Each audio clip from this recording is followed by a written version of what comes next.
Here is Pennonia Csontvary kek blue. A blue ink. Let's jump straight to the end with my opinion on this ink. This is a much lighter blue than I really expected after looking at the swatch and the chromatography. Now there's definitely a tone shift on many papers, but at least it occurs with decent shading. On non-fountain pen friendly paper, it makes the tone shift more noticeable, but at least most of the time it says blue still.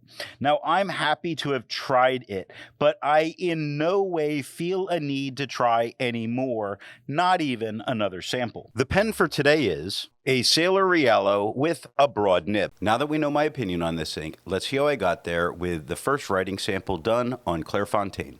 As a general tone we get here, we get a nice lighter blue, but not light blue. It's a nice blue with no feather, no spread, some decent shading that does occur throughout, mostly at the end of words, though occasionally in the middle you do see some nice midtones. Take a look at they on the first line, where the T is lighter than the H, coming in at a nice midtone. It lightens up into the E.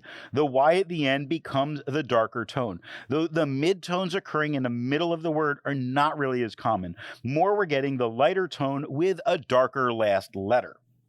Looking at the back of the page, between the wiggling fingers, we get no bleeding and no ghosting. Let's take a look at some other inks from the same manufacturer. Here is Pennonia Csontvary kek.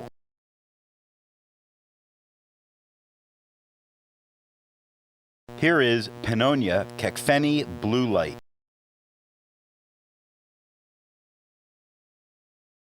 Here is Pennonia Rhodia Voris.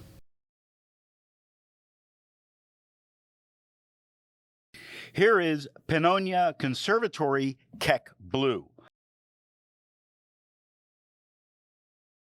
The next writing sample is done in a Portage reporter's notebook. We have a noticeably lighter tone than we had on the Clairfontaine. It doesn't feather, doesn't spread. It shades less than it did on the Clairfontaine. Where on the Clairfontaine, you could regularly count on the last letter to be darker. It occurs here, but not nearly as frequently and not as predominantly. Very on the first line, the Y is only slightly darker than the rest of the word, where much, the H at the end, gets much darker in the hump of the H, but not the up and down stroke. Indeed, next to that only has a little bit of a dark spot at the very end of that swoop in the D. So not much for shading. Still a pleasant blue. Looking at the back of the page, we get no bleeding and no ghosting. There's a lot to learn by doing multiple chromatographies. The one on the left is immediately put into water for 10 to 15 seconds. The one on the right, marked with a D, is let dry for 10 minutes before putting into water. The next writing sample is done on a national brand Steno notebook. We have a very noticeable tone shift that goes on here. Becomes much more turquoisey than blue here. I know it said it pretty much stays blue, but it's like a blue leaning turquoise over being a blue. So I'm going to keep it that it's still a blue, but in this case, a turquoise leaning blue with no feather, no spread, less shading than on the Clairfontaine, though present. If you look at remained on the second line, you see one tone with a darker D at the end, and is a nice mid-tone through the whole word, where elf right next to that is a little bit lighter as a whole word until you get to the down swoop of, or the down loop of that last F that darkens just a hair. Looking at the back of the page, it was surprising because the ink got fairly deep into the paper fairly regularly, meaning I wouldn't want to write on the back of the page for fear of messing up both sides of my notes, but nothing bled through touching the page underneath.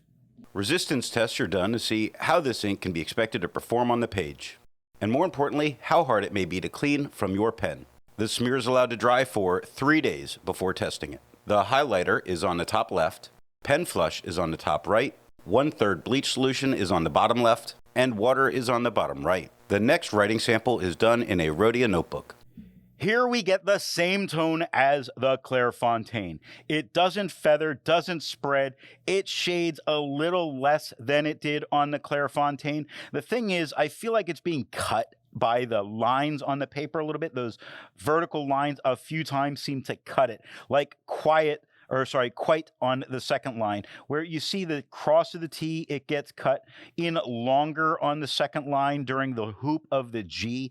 It seems to cut the ink some. These are just very distracting moments to me. It's not that it happens all the time, but when it happens, it's very distracting. Like that on the first line. The connection between the T and the H, there's a cut from that vertical line. It's an unfortunate thing that this ink is not standing out against that.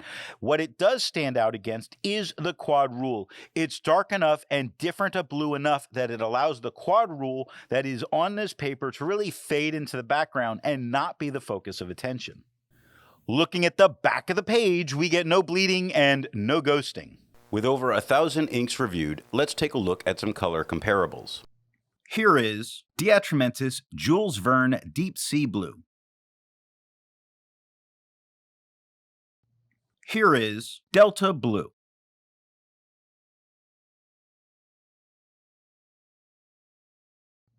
Here is Diamine Aqua Blue. Here is Diplomat Deep Blue.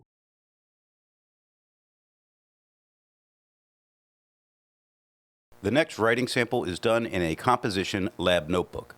Here the tone is a little bit lighter than it was on the Clairfontaine, though still very much a blue.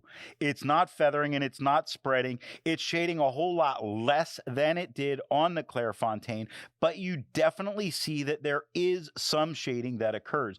When you look at side on the second line, the E at the end, quite a bit darker. Directly underneath that, in all of that is dark, where there, to the right of that, starts lighter on the TH. Into the E, the I darkens quite a bit, where the R lightens a little bit more. Not a ton of shading, but you can spot areas of it. I do think that the blue we're seeing here is a nicer version than we've seen on most of the papers so far. There are very slight changes in what's happening, but I just think this is the most pleasing one. It still stands out against the quad rule without any kind of a problem, making it still a good ink for students to use in their lab notebooks. Looking at the back of the page, we get no bleeding and no ghosting. While it's nice to see ink in the same color family, I prefer to see ink to complement the color on the page. Here is Pen BBS number 129. Here is Krishna Orange.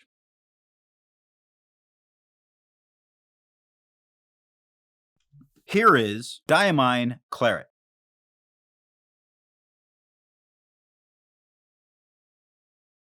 Here is Califolio Ochre Juan.